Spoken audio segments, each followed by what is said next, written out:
Bismillahirrahmanirrahim. Assalamualaikum warahmatullahi wabarakatuh.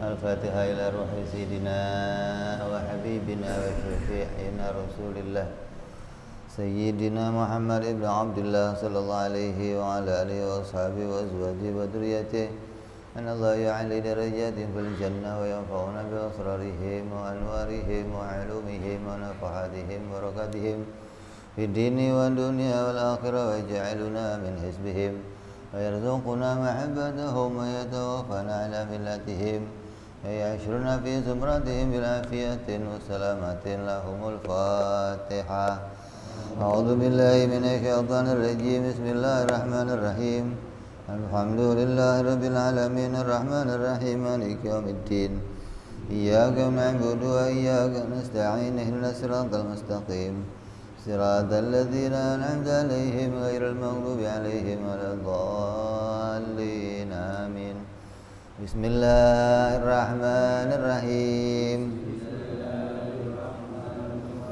نويت تعلما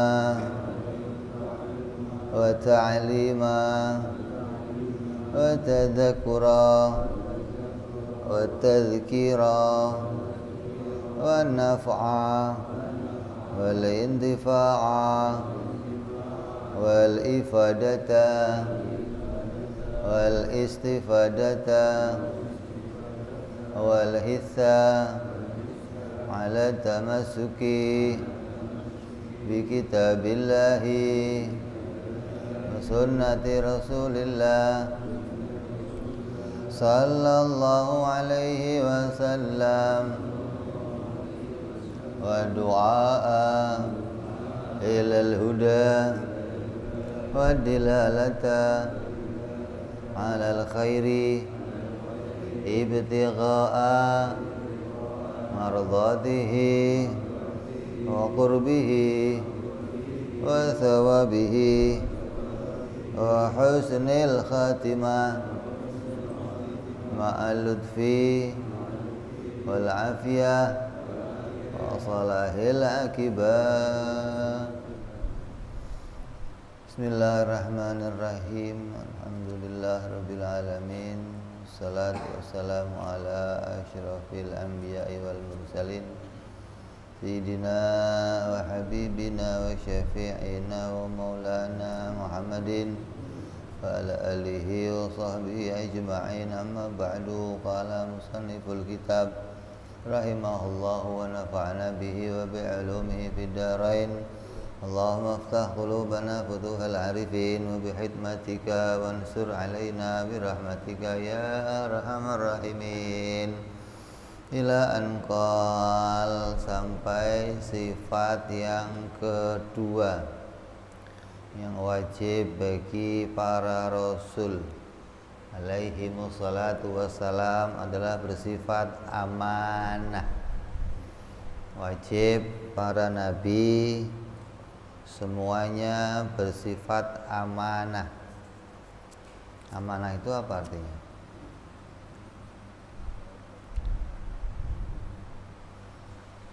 Amanah itu artinya apa biasanya? Dapat dipercaya.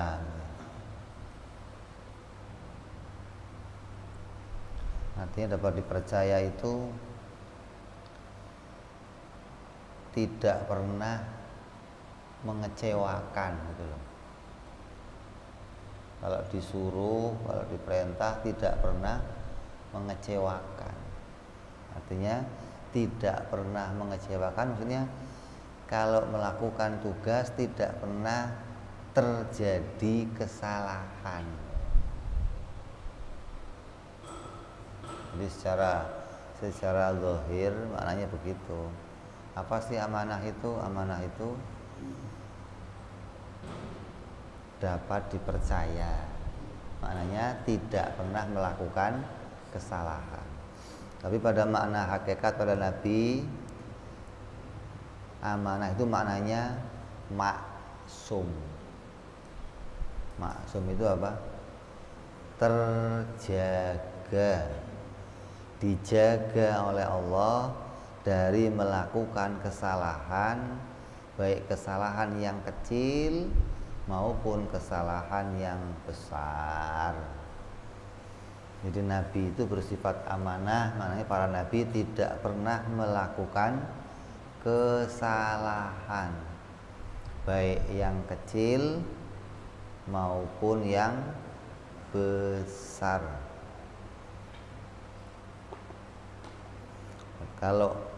Kalau para sahabat ketika mereka itu tidak melakukan kesalahan, maka mereka namanya mahfud, bukan maksum.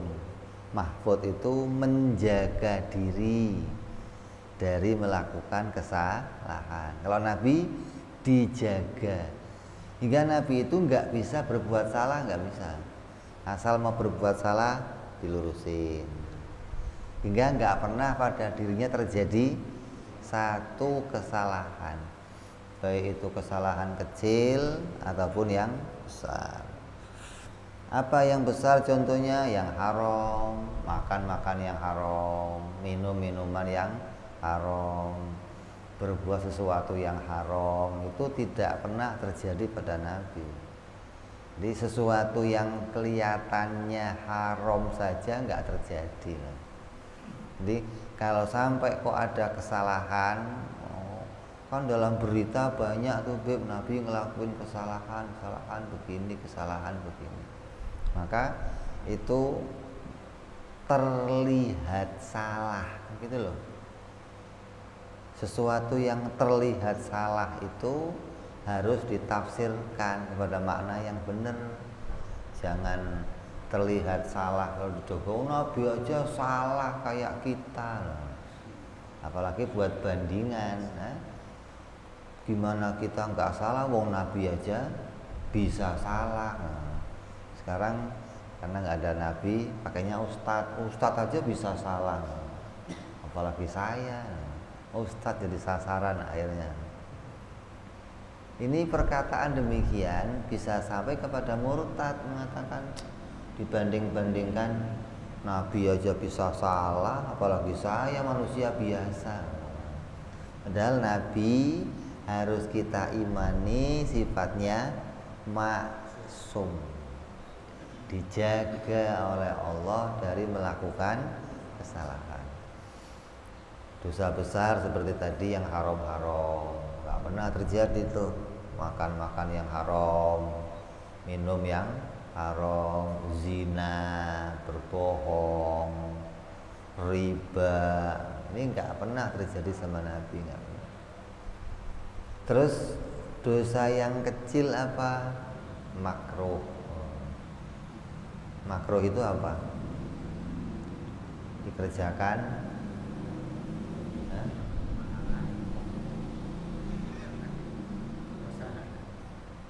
makruh itu kalau ditinggalkan dapat pahala, dikerjain rugi gitu.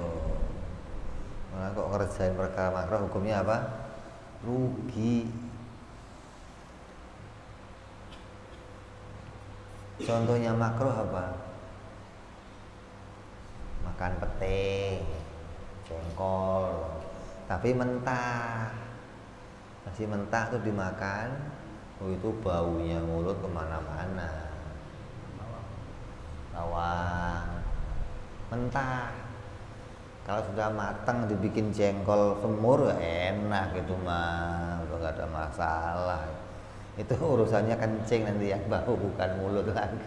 Kalau mentah dimakan itu mulut juga bau. Maka kata Nabi, jangan masuk ke masjidku kalau dia habis makan bawang. Kenapa? Karena mulutnya bau. Nah, Nabi nggak senang sama yang bau-bau begitu. Kecuali mau masuk masjidnya udah kata, atau paling nggak pakai apa? Siwak. Jadi Nabi nggak mau, kalau bukan berarti jangan masuk masjid itu berarti haram, enggak. Maknanya hukumnya apa? Makruh. Apalagi yang makruh lagi apa? Merokok, wos, oleh merokok. Apalagi yang makruh?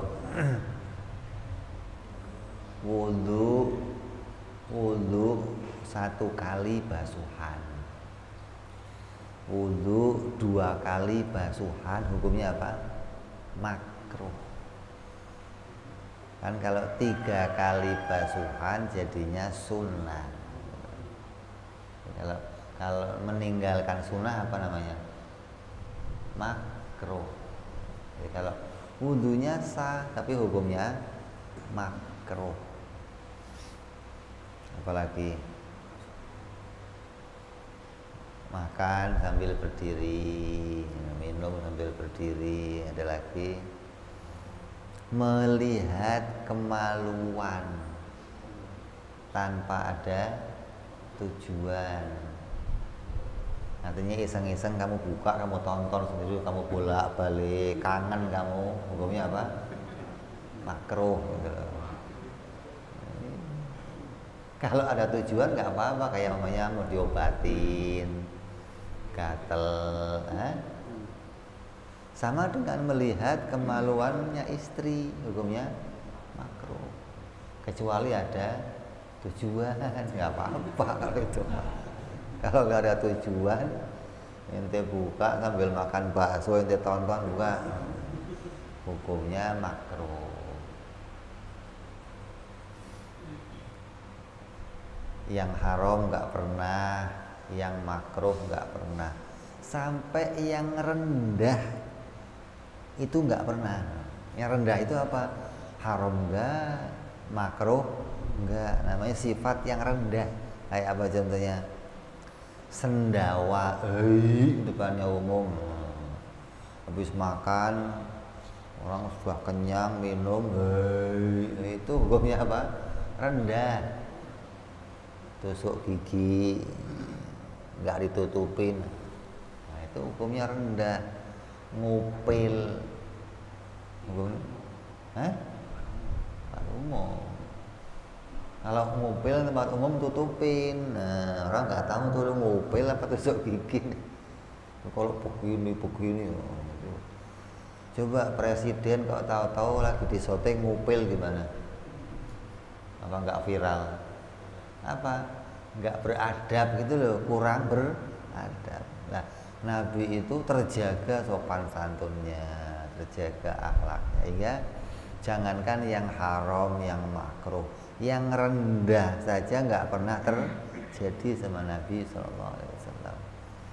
Ya, jadi Allah menjaga semua nabinya dari melakukan kesalahan. Dosa itu apa dosa? Tulis dosa itu apa? Dosa itu perbuatan yang menjauhkan kita dari Allah, itu dosa. Jadi apapun perbuatan yang kamu lakukan menjauhkan dari Allah, itu hukumnya dosa. Lah Nabi itu nggak pernah melakukan sesuatu yang menjauhkan dirinya dari Allah, nggak pernah. Semua yang dikerjakan Nabi pasti mau mendekatkan diri kepada Allah. Jadi nggak ada tujuan ngelakuin ini, ngelakuin itu mau menjauhkan diri dari Allah, nggak ada. Nah sebaliknya taubat, apa taubat itu? Kembali.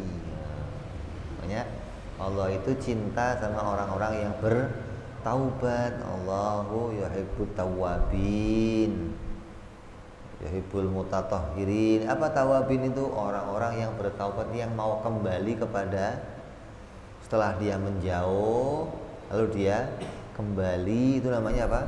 Bertaubat. Ya, jadi tidak pernah ngelakuin kesalahan. Lalu apabila terlihat salah maka harus ditakwil. Nah, ini contohnya terlihat salah apa? Seperti terlihat melakukan yang haram. Nabi pernah ngelakuin sholat zuhur 2 rakaat. Pernah ngelakuin sholat yang lain 5 rakaat.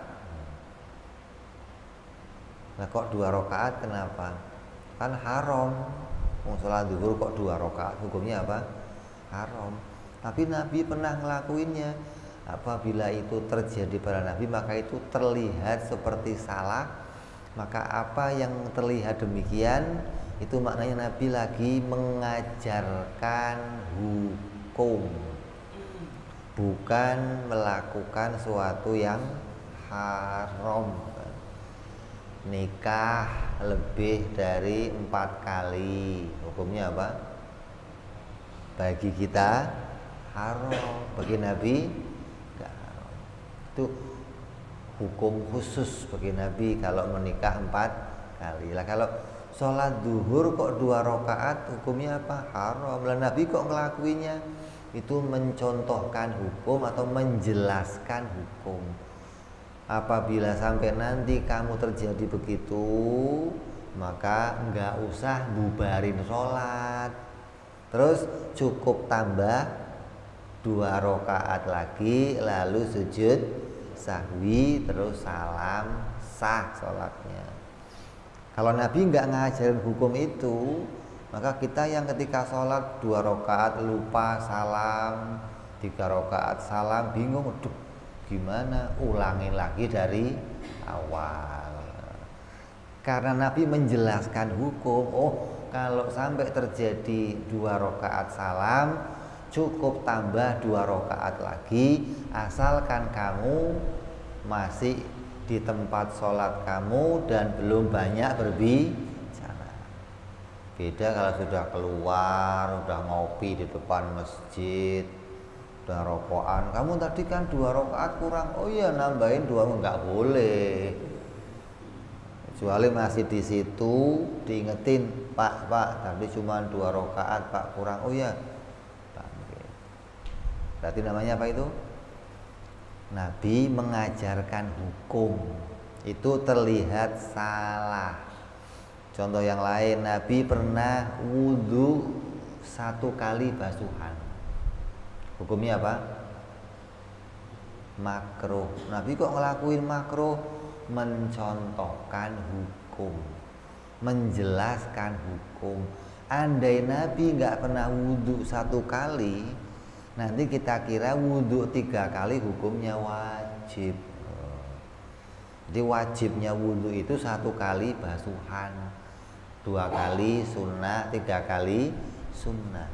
Nabi pernah wudhu 1 kali basuhan, airnya segelas untuk wudhu seluruhnya. Bisa nggak? Bisa.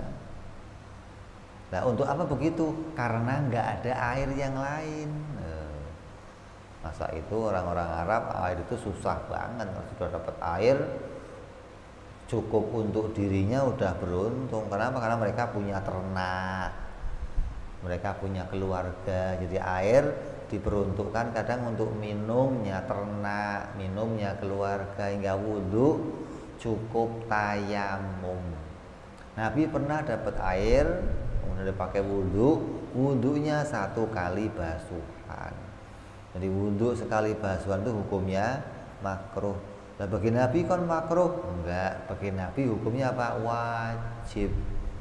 Untuk apa? Menjelaskan hukum. Kalau enggak begitu, kita nggak tahu hukum, bagaimana sahnya wudhu, bagaimana berapa kali basuhan wudhu.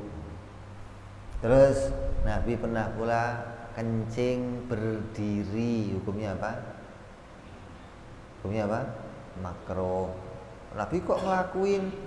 Pada keadaan itu Nabi tidak bisa kencing jongkok, maka kencingnya berdiri jadinya apa? Wajib. Untuk apa? Menjelaskan hukum.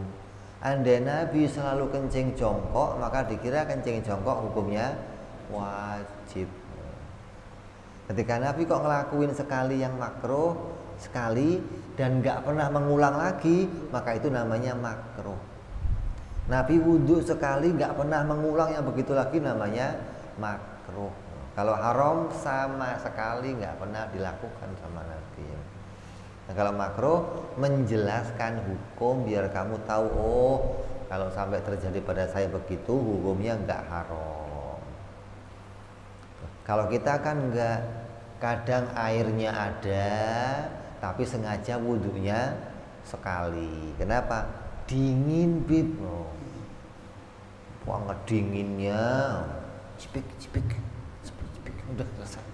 Sah nggak bib? Sah. Tapi hukumnya makruh. Nabi sedingin apapun tetap 3 kali, nggak pernah sekali 2 kali. Kalau ada airnya. Terus kadang kita juga punya kesempatan kencing jongkok, milihnya berdiri. Ribet beb jongkok beb. Nabi nggak pernah.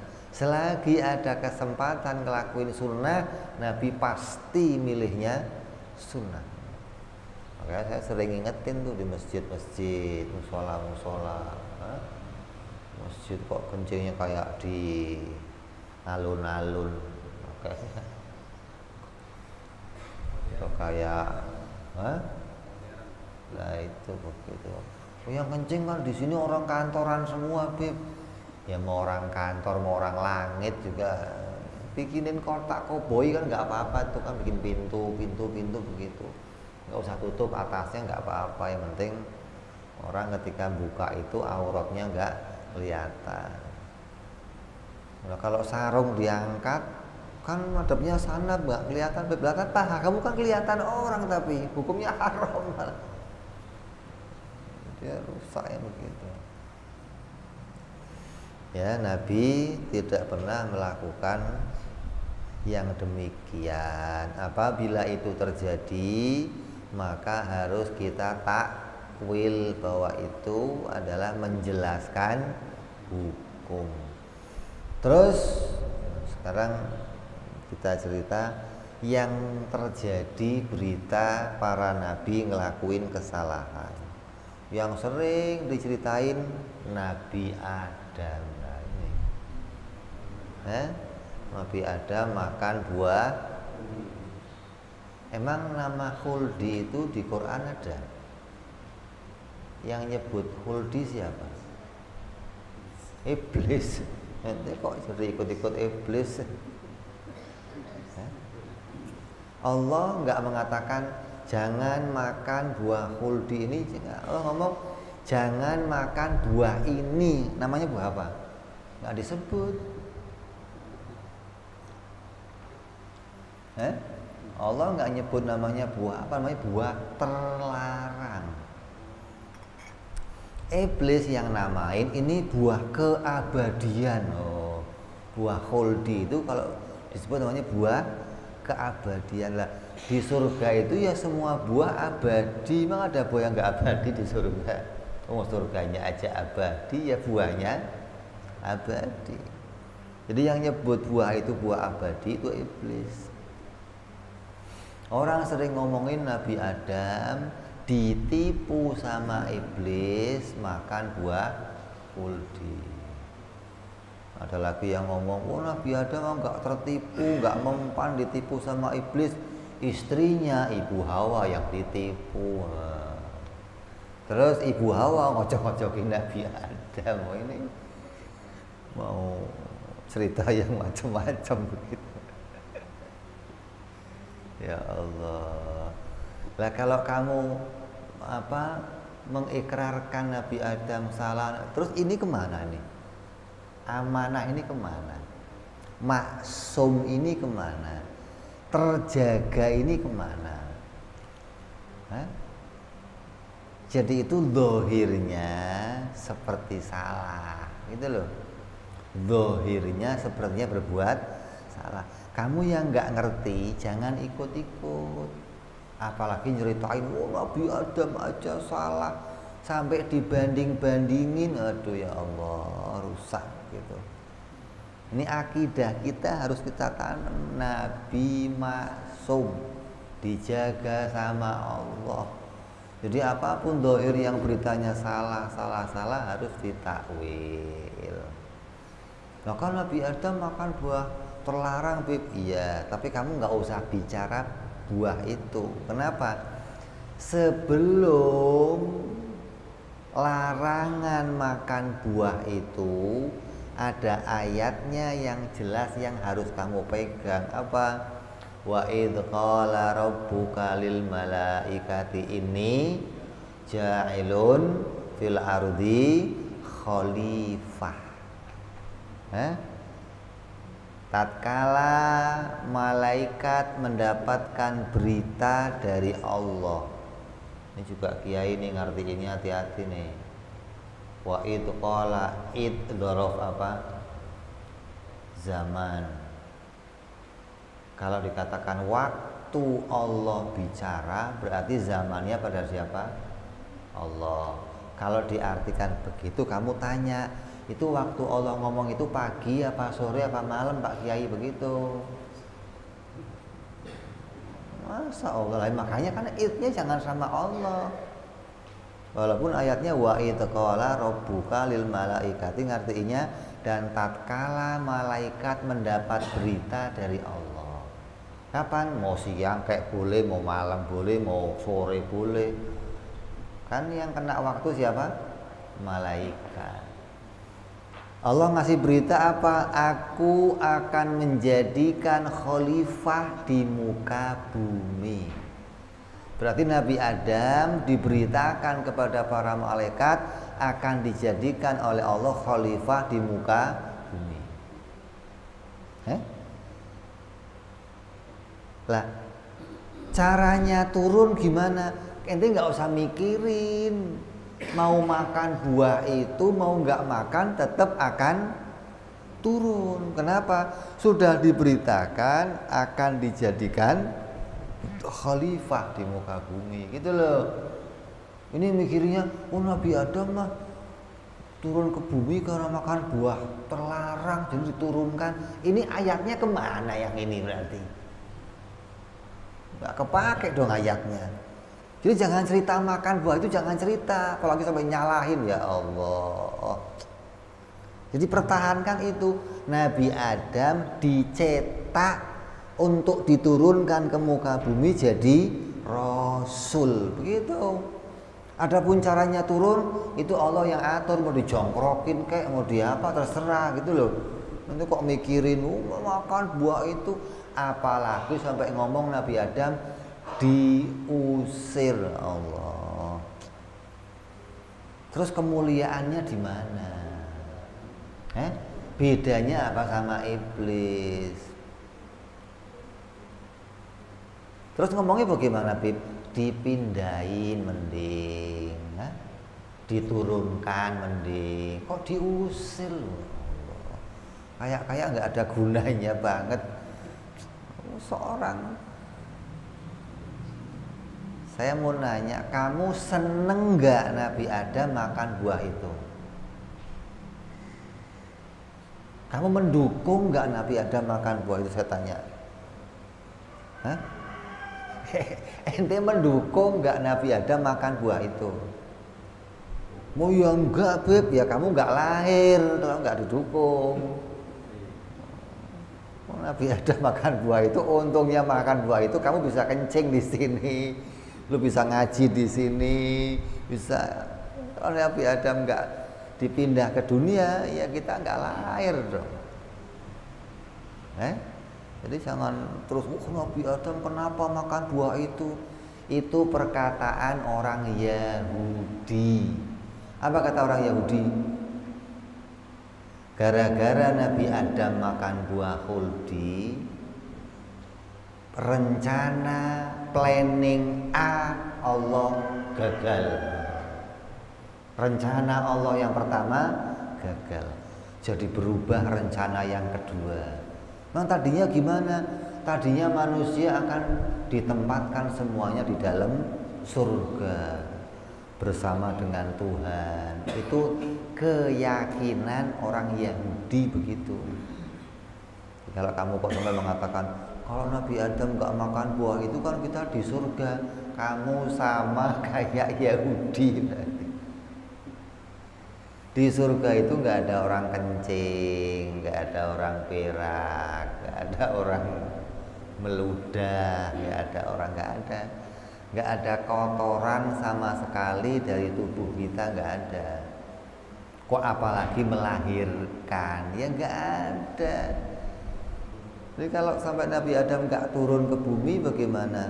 Ya nggak ada kelahiran, nggak ada anak, nggak ada. Jadi orang Yahudi menganggap Nabi Adam itu seorang nabi yang kesalahannya paling besar. Kenapa? Memisahkan makhluk dan Tuhan. Itu keyakinan yang fatal, rusak, bobrok, mensifati Nabi dengan sifat yang buruk. Nah kalau saya ngomong Nabi salah, boleh nggak Bib?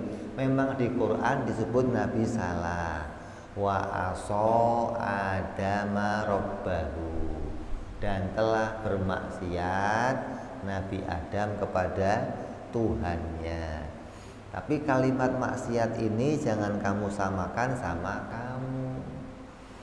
Kalau ada kelakuan yang jelek pada Nabi, perlakuan yang begitu, ulama ahli tasawuf menafsirkan itu sama dengan hasanatul abror sayyiatul muqarrab. Maknanya apa? Sebaik-baiknya perbuatannya orang-orang abror itu dibandingkan orang-orang muqarrab itu kelihatan jelek. Kita sholat udah baik, ngaji udah baik, cara ngaji kita kok dihadepin ke Imam Syafi'i gimana? Berantakan. Lu ngajinya begitu, Tong. Lu belajar di mana, Tong? Udah bagus banget. Kenapa? Oh, yang dihadepin Imam Syafi'i. Coba. Ente sholat udah dikhusyuk-khusyukin ngadep Imam Syafi'i. Sholat kok begitu. Sebaik-baiknya perbuatan kita dihadapkan dengan mereka jadinya jelek. Nah dibalik, sejelek-jeleknya perbuatan mereka dihadapkan ke kita jadinya baik, gitu loh.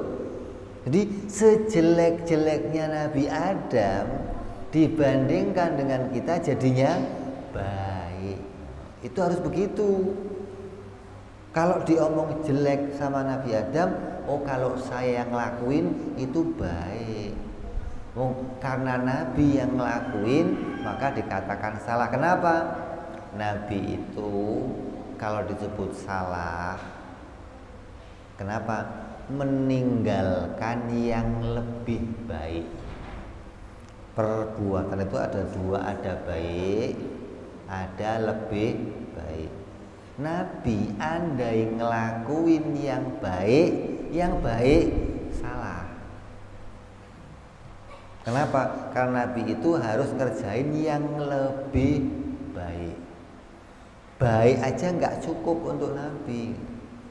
Kenapa? Nabi itu contoh, suri tauladan. Contoh itu harus yang terbaik perbuatannya, gitu loh. Andai kok ngelakuin yang baik-baik saja, maka masih disalahkan. Masa begitu ente? Kan ente contoh. Terus gimana? Harus yang terbaik. Jadi jangan sampai kita meyakini ketika Nabi berbuat salah, betul-betul itu salah yang maknanya menjauh dari Allah. Nggak ada. Tapi ada makan buah terlarang sengaja, oh, saya mau menjauh dari Allah. Nggak ada begitu, nggak ada. Kalau kita lah itu ngelakuin sesuatu mau menjauh dari Allah, lalai dari Allah, Nabi nggak ada begitu, nggak ada. Ya, jadi jangan ikut-ikut urusan Nabi itu makan buah terlarang. Kalau kamu mau bicara kenapa Nabi Adam turun, bacakan ayat sebelumnya yang mana Allah memberitakan akan menjadikan Nabi Adam sebagai khalifah di muka bumi, selesai. Jadi nggak usah ikut-ikut pakai nyalahin Nabi. Kok lagi gara-gara Nabi Adam makan buah itu kita jadi rusak. Ya, jadi jangan ikut-ikut nyalahin Nabi, mendingan kembali ke akidah kita, Nabi itu maksum. Sudah selesai. Nabi siapa lagi yang salah? Nabi Dawud. Orang Yahudi jelek sekali. Nabi Dawud itu hasud. Nabi Dawud itu punya 99 istri. Ada satu istri pegawinya, tentaranya. Cantik. Ada yang mengatakan tunangannya, ada yang mengatakan istrinya. Terus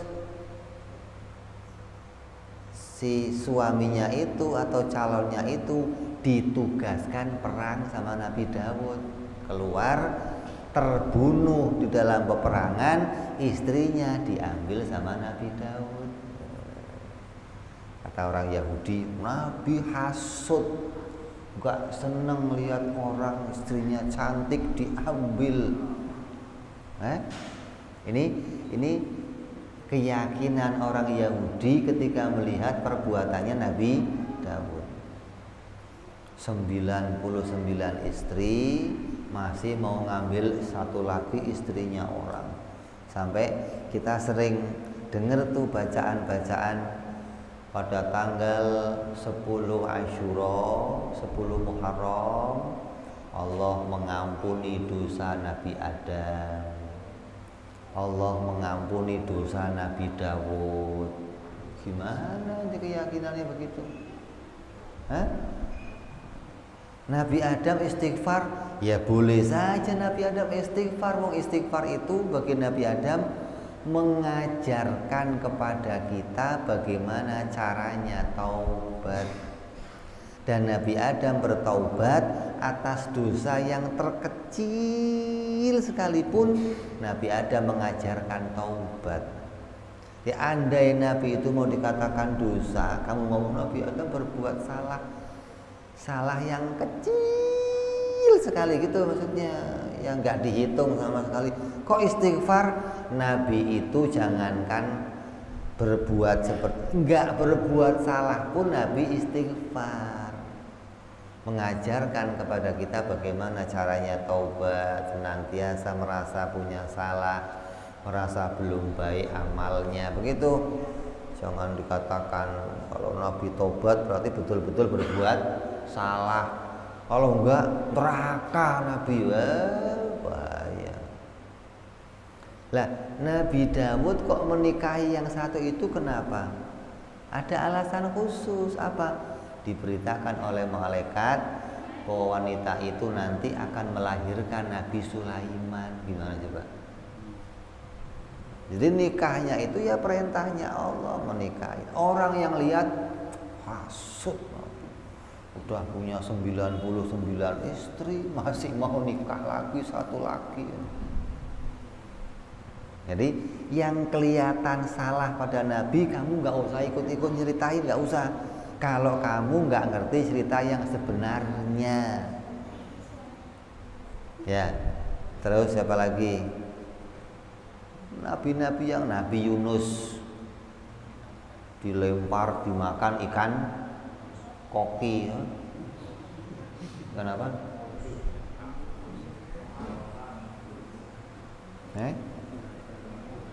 Ikan nun. Maka Nabi Yunus melompat ke air itu mikirin orang yang di kapal. Ini kalau nggak ada yang melompat, satu kapal nanti mati semua. Kalau saya yang melompat, nggak akan mati. Kenapa? Nggak ada Nabi dimakan binatang buas, nggak ada. Maka Nabi Yunus tahu kalau saya melompat, saya nggak bakalan mati. Kalau yang lain yang melompat, mati. Maka Nabi Yunus melompat, belain umat biar nggak sampai mati. Bukan Nabi Yunus karena kesalahan melompat dimakan, aduh rusak lagi, aduh. Jadi banyak. Loh itu Nabi Yunus kan disuruh dakwah ke suatu kaum, ditinggalin kaumnya. Kalau kamu dakwah ke suatu kampung, kamu dakwah di kampung sebelah dah. Di kampung sebelah kamu ditolak. Itu kira-kira kamu pindah apa tetap di situ? Hah? Salah nggak kalau pindah? Hah? Kalau cari tempat lain yang aman salah nggak? Enggak. Kalau bagi kita nggak salah, gitu loh. Mungkin namanya dakwah kemana saja, mau di situ boleh, mau di kampung lain juga boleh. Tapi karena Nabi yang baik dan yang lebih baik, nah beda nih. Maka dikatakan salah. Salahnya jangan disamakan lagi. Ini asal Nabi salah disamakan, Nabi salah disamakan.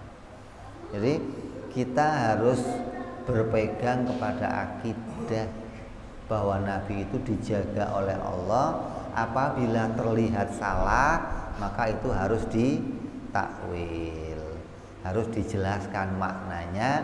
Jangan dilihat mentah-mentah seperti dohirnya, ya. Mustahil Nabi itu mencacati dirinya sendiri. Mustahil Nabi mencederai dirinya sendiri, itu mustahil. Artinya sengaja melakukan kemaksiatan itu mustahil, gitu loh. Kok Nabi sengaja menjauh dari Allah, itu enggak ada. Karena berbuat dosa itu kan menjauh dari Allah. Ada Nabi kok sengaja menjauh dari Allah, itu tidak terjadi. Yang terjadi itu apa? Nabi selalu melakukan sunnah. Kita tahu sampai kakinya bengkak, sholat, ya, puasa, sampai apa? Kita dapat berita yang bagaimana Nabi ngelakuin itu betul-betul karena penghambaannya kepada Allah yang luar biasa. Jangan sampai kita mencederai kemuliaannya, mencederai keagungannya hanya karena mendengar cerita-cerita komik, cerita-cerita buku-buku, cerita-cerita di luaran sana yang beredar liar. Jangan ikut-ikut nyeritain. Jadi kita kembali kepada akidah, wajib Nabi itu maksum, dijaga oleh Allah. Mustahil Nabi itu cacat atau Nabi itu melakukan kesalahan, baik yang haram ataupun yang makruh, sampai yang rendah pun tidak terjadi. Andai terlihat mereka melakukan kesalahan, maka itu berarti menjelaskan hukum. Nah, Nabi nggak baca kunut. Maknanya apa? Nabi kok nggak baca kunut? Kenapa Nabi nggak baca kunut? Menjelaskan hukum, gitu loh. Bukan lupa menyampaikan hukum, bukan, tapi menjelaskan hukumnya lupa. Beda nih. Lupa menyampaikan hukum sama menyampaikan hukumnya lupa. Kalau kamu nggak baca kunut, maka ganti pakai sujud sahwi. Itu namanya menjelaskan hukum. Dan Nabi dalam melakukan itu semua nggak ada kepura-puraan, nggak ada. Pura-pura itu apa? Saya nanti mau pura-pura lupa, nggak baca kunut, terus mau sujud sahwi biar umat tahu. Itu nggak ada begitu, nggak ada. Itu namanya sandiwara yang begitu. Nabi nggak pernah bersandiwara, nggak pernah. Kalau nggak baca kunut, ya lupa beneran. Kalau dia kok 2 rakaat salam, memang waktu salam tahunya itu 4 rakaat, nggak ada pura-pura, nggak ada. Itu dimaksud menjelaskan hukum, hingga kita jadi tahu, oh caranya begitu, oh begitu berlakunya. Ini dari apa yang dilakukan Nabi, jangan kita ikut-ikut menyalahkan para nabi, ya. Ini jelas nih, kembali ke akidah kita orang yang masih awam, cukup pegangan Allah menjaga para nabi. Adapun cerita Nabi begini-begini, wallahu a'lam. Udah begitu aja, kamu nggak usah panjang lebar. Nggak tahu saya cerita itu. Yang penting saya iman Nabi itu maksum. Wah itu kan kelihatannya salah. Nggak ngerti, udah begitu aja beres. Daripada mencederai hati kita, mengurangi kemuliaannya para nabi. Kenapa? Mereka orang-orang yang khusus yang dipilih oleh Allah. Lah kalau nabi itu kok sampai sama seperti kita, ngelakuin kesalahan kayak kita, lah emang nggak ada yang lain yang dipilih, cuma dianya saja yang dipilih. Hati-hati jadi ya. Kalau nabi kok sampai ngelakuin kesalahan, yang salahnya sama kayak kita, yang sampai fatal, yang akan dihukum, maka nabi itu selalu membawa namanya Allah. Siapa nih? Utusannya Allah. Siapa nih? Utusan Allah. Kalau dia kok salah, ya yang ngutus juga salah jadinya. Wong orang begitu kok diutus. Itu loh. Jadi Allah menjaga mereka tidak sampai ngelakuin kesalahan. Udah dijaga begitu, entenya masih aja salah ya Allah. Ini udah dijaga sama Allah, nggak ngelakuin kesalahan kok sampai. Nah kalau kita boleh nggak, ya Allah jaga saya dari kesalahan ya Allah, ya nggak boleh minta maksum. Maksum itu sifatnya para nabi.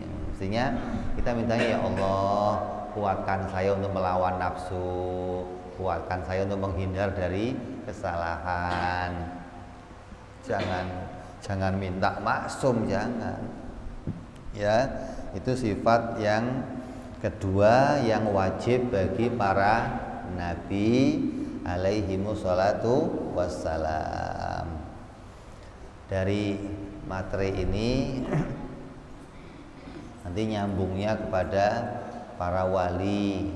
Para wali itu juga banyak yang nggak ngelakuin kesalahan, Beb. Sahabat-sahabat Sayyidina Abu Bakar itu nggak pernah tersentuh arak, nggak pernah tersentuh zina, nggak pernah. Itu kan maksum juga, Beb. Enggak. Kalau sahabat nggak ngelakuin kesalahan namanya mahfud. Mereka menjaga diri mereka dari melakukan kesalahan, bertahan, menghindar, sampai mereka kadang mengambil sahabat. Bagaimana? Untuk saling mengingatkan. Kalau saya ngelakuin salah, ente ngingetin. Kalau ente salah, saya ingetin. Nah, itu saling menjaga tuh. Begitu orang, jangan begitu dong. Iya. Itu saking apa? Cari orang yang bisa mengawasi dirinya jangan sampai berbuat salah. Kalau Nabi dijaga langsung sama Allah. Nah, sahabat menjaga diri mereka. Para wali menjaga diri mereka dari melakukan kesalahan. Ya, barangkali dari materi ini ada yang mau bertanya.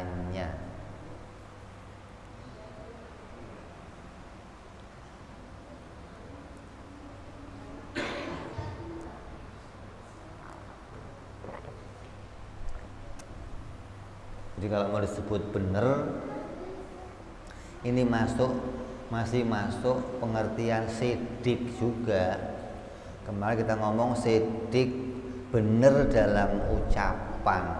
Kalau ini benar dalam perbuatan. Artinya semua yang dilakukan Nabi itu hanya wajib dan sunnah. Nabi itu setiap hari perbuatannya nggak pernah keluar dari wajib dan sunnah. wajib sunnah, wajib sunnah.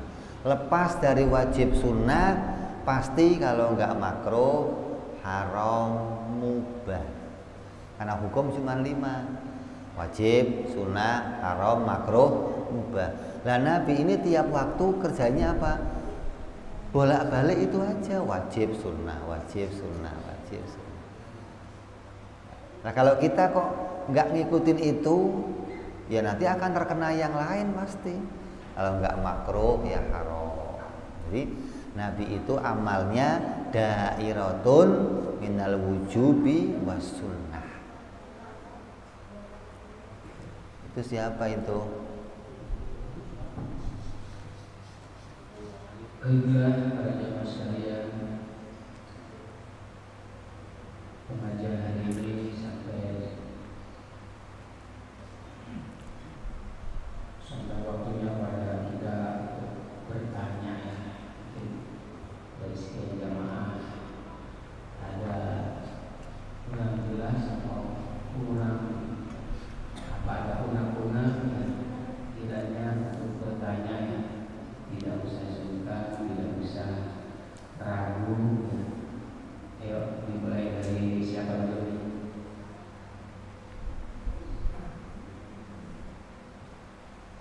Ustaz nama menanya Ustaz Karim.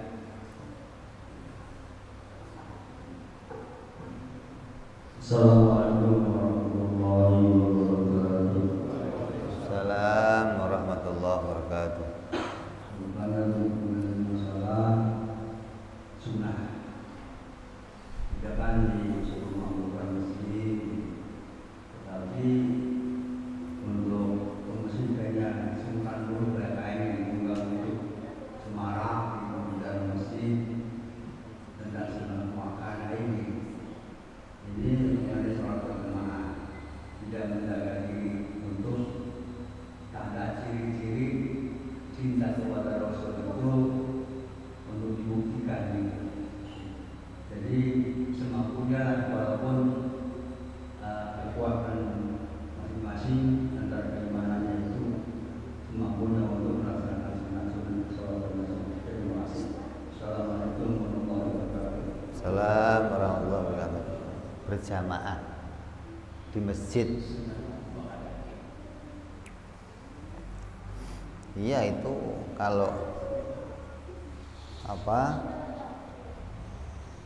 dulu ada imam madhab lain yang menetapkan hukumnya wajib. Berjamaah di masjid itu hukumnya wajib. Dia mengatakan sunnah muakkad. Kenapa? Karena para imam dulu, Imam Syafi'i waktu di Mesir, waktu di Baghdad ini beda hukum. Ketika Imam Syafi'i berada di Baghdad, masjid penuh semua. Kalau hukumnya sholat berjamaah dikatakan wajib, masjid nggak sempat kosong, penuh terus, maka dikatakan sunnah muakkad. Lah kalau umpamanya hukumnya dibuatnya sekarang, lihat masjid kosong, Imam Syafi'i ngomong wajib. Kenapa? Karena kosong masjidnya. Ini pada kemana orangnya? Jadi ada imam yang mengatakan fardu, ya Imam Ahmad dan yang lainnya. Kalau sholat sendiri gimana? Sah tapi dosa. Jadi wajibnya berjamaah. Kalau sendiri gimana? Sah tapi dosa. Nah, kalau kita sholat sendiri sah tapi nggak dapat sunnah, nggak dapat pahala tambahan. Jadi gimana semangatnya? Ya ke masjid itu bentuk syiar agama Islam. Pagi-pagi bangun keluar rumah ke masjid jalan kaki, itu orang yang lihat, umat Islam itu syiar termasuknya. Jadi kalau kita ke masjid nggak cuma ngerjain sunnah, tapi ikut syiar agama Islam. Jadi jangan syiar itu harusnya dipakai speaker teriak-teriak, enggak. Syiar itu menampakkan keislaman, itu syiar namanya. pakai peci, baju koko kemana-mana itu syiar termasuknya. Enggak syiar itu yang pakai speaker tablet akbar itu mah enggak begitu. Jadi kita juga syiar. Ente keluar rumah pakai peci, kelihatan oh orang Islam, itu syiar namanya. Jangan ditutupin keislamannya, ke masjid, jalan, kemana jalan ya. Jadi upayakan ramaikan masjid, ramaikan berjamaah sebagai bentuk kita mensyiarkan agama Islam. Kan udah ada isinya Bib lah, kalau begitu semua ya kosong masjid, ntar Ustadz Karim doang yang di masjid gimana? Udah ada orang ya udah cukup lah, nggak repot. Kayak sholat jenazah lah, walaupun itu bentuknya kifayah atau apa muakkad, tetap kita ikut andil akan mendapatkan kebaikan dari perbuatan itu. Jangan orang lain biar dapat kebaikan, kita nggak usah dapat kebaikan, jangan begitu ya. Coba yang lain lagi. Baik, saya mau tanya ini berkenaan dengan masalah keamanan dapat dipercaya. Kita sebagai orang-orang beriman mengikutnya para nabi, kira-kira kiat apa kalau kita bisa yang minimal mencontoh sifat amanah yang diberikan nabi kepadanya, agar hari ini kita ini bisa ya sedikitlah kita punya sifat amanah. Jadi masih menjaga amalnya seputar wajib dan sunnah. Kalau saya habis sholat fardu wajib, habis ini ngapain? Ya sunnah, cari sunnah apa? Baca Quran, zikir, atau wajib lagi apa? Taklim. Wajib lagi. Habis wajib lagi ngaji sampai siang, ngapain nih? Cari rezeki, wajib lagi. Jadi niatkan hatinya, mau cari halal, wajib lagi. Pulang kerja nanti di rumah istirahat sebentar, mau maghrib ke masjid, wajib lagi. Terus itu kalau kita jaga, kita tahu saya mau yang wajib sunnah. Tapi kalau nggak pernah mikirin ini, nanti makruhnya masuk, haramnya masuk. Tapi kalau kita jaga, saya pokoknya mau yang wajib, wajib sunnah lagi, wajib lagi, mau cari yang itu aja, nanti terjaga gitu loh. Apalagi kita praktek i'tikad. Apa itu? Allah melihat saya, Allah menyaksikan saya, asal duduk lihat Allah. Saya mau nanya, kamu kalau sholat duhur 4 rakaat tempatnya sepi sendirian, kamu kurangin nggak sholatnya? Kenapa enggak? Kan nggak ada yang lihat. Hah? Kamu kurangin nggak? Kenapa? Kan nggak ada yang lihat. Hah? Kan nggak ada yang lihat. Ente kalau puasa masuk kamar mandi, ya nyeripit dikit lah, nggak apa-apa lah, kan nggak ada yang lihat. Kenapa nggak dikerjakan? Karena merasa Allah melihat. Lah, kalau perasaan itu bisa terus di kantor dibawa, mau yang haram dibawa, ya terhindar tuh. Nggak cuma waktunya sholat doang gitu loh. Cuman kadang perasaan itu kita bawa kalau di masjid doang, di kantor mah lupa gitu. Pak, tanda tangan Pak, berapa? 2 juta, ya udah tangan doang. Itu Allahnya nggak dibawa ke situ gitu loh Mas. Tapi waktu sholat ingat Allah. Mbok ya dikorupsi 3, enggak berani saya. Urusan sholat enggak berani. Jadi kita kembali tadi, kalau praktek i'tikad ini bisa beres, yaitu bisa terbentengi gitu. Cuman karena kadang perang melawan hawa nafsu ini berat, ya kita ini kadang separuh-separuh. Kalau sholat ingat Allah, habis sholat lupa sama Allah. Jadi nggak bisa continue daim ingat Allah terus, nggak bisa. Nah ini upayanya diupayakan ke arah itu. Kalau bisa begitu gimana? Ya beres insya Allah. Usahanya apa? Pakai tasbih. Orang dulu pakai tongkat. Kan kalau pakai tongkat asal ada cewek lihat mau malu pakai tongkat masalahnya. Kan begitu, itu sengaja dibawa untuk menghindari maksiat. Kalau Imam Ghazali dulu pakainya apa? Bawa kafan kemana-mana, taruh sini. Lu jalan muter-muter ke warung, taruh makan. Masjid bawa, nggak maksiat enggak, bawa kafan. Berani? Belum. Ya jangan kafan lah, tongkat dulu, tongkat. Ya. Iya sunat. Itu menghalangi kemaksiatan. Masa nanti bawa tongkat ada cewek? Hai, masa mau begitu, lu kurang ajar amat lu pakai tongkat. Kita tongkat pramuka. Itu menghalangi gitu loh. Terus pakai peci, pakai koko, itu penghalang untuk nggak sampai masa pakai begini saya mau maksiat gitu loh. Jadi sengaja mereka ngelakuin sunnah-sunnah agar terhindar dari itu. Yang lain coba. Ayo yang lainnya, Ustaz memang nanya.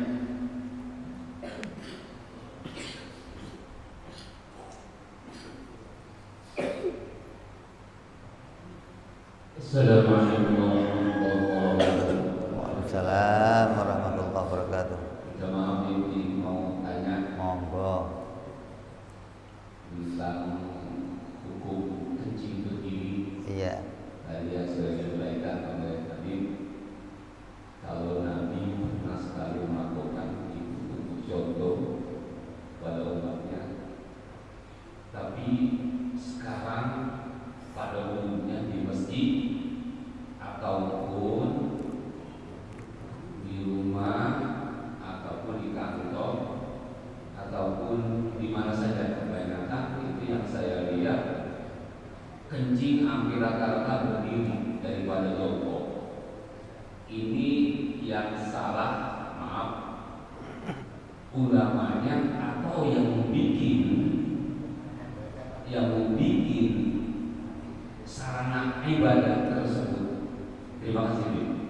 Assalamualaikum warahmatullahi wabarakatuh. Salam. Kitanya juga salah.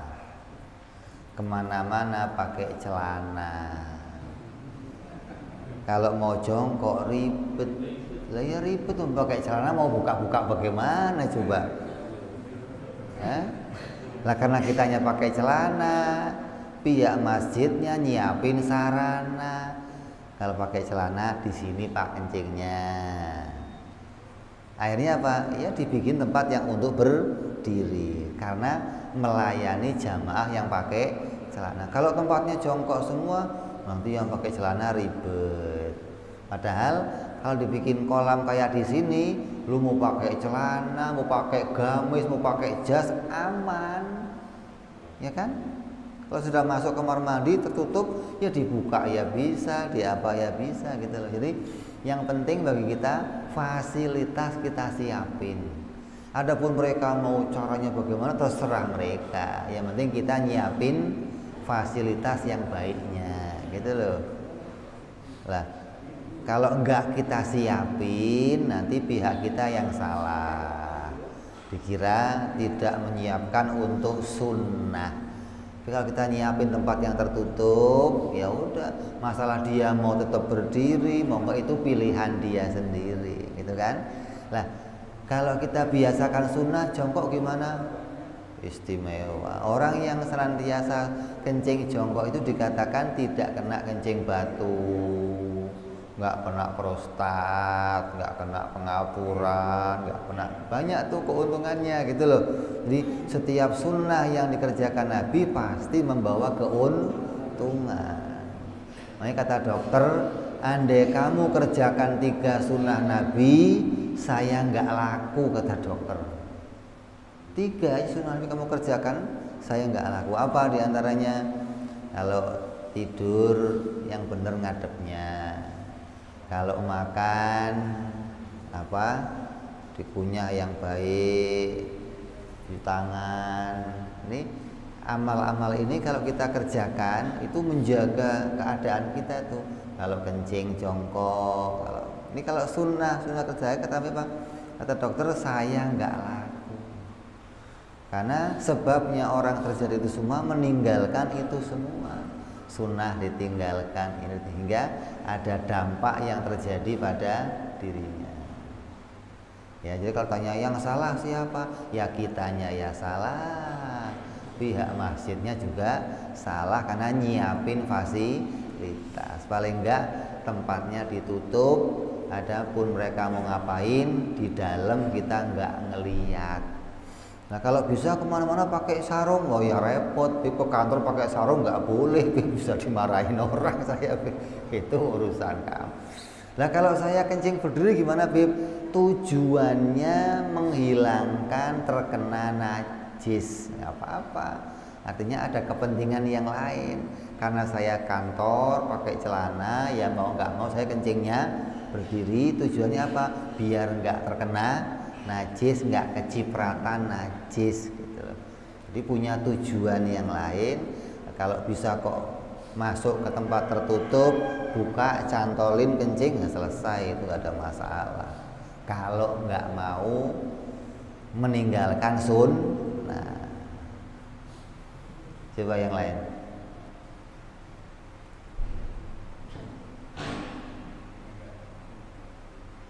Baru 3 pertanyaan, 10 pertanyaan katanya pagi ini. Ada.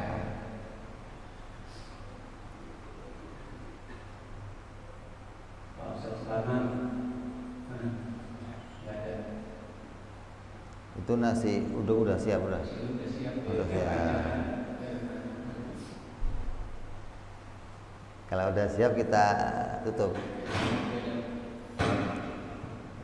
Insya Allah kita terus yang akan datang bicara sifat yang berikutnya, sifat tabligh dan sifat amanah, insya Allah. Wallahu a'lam bishawab. Ila hadratin Nabi.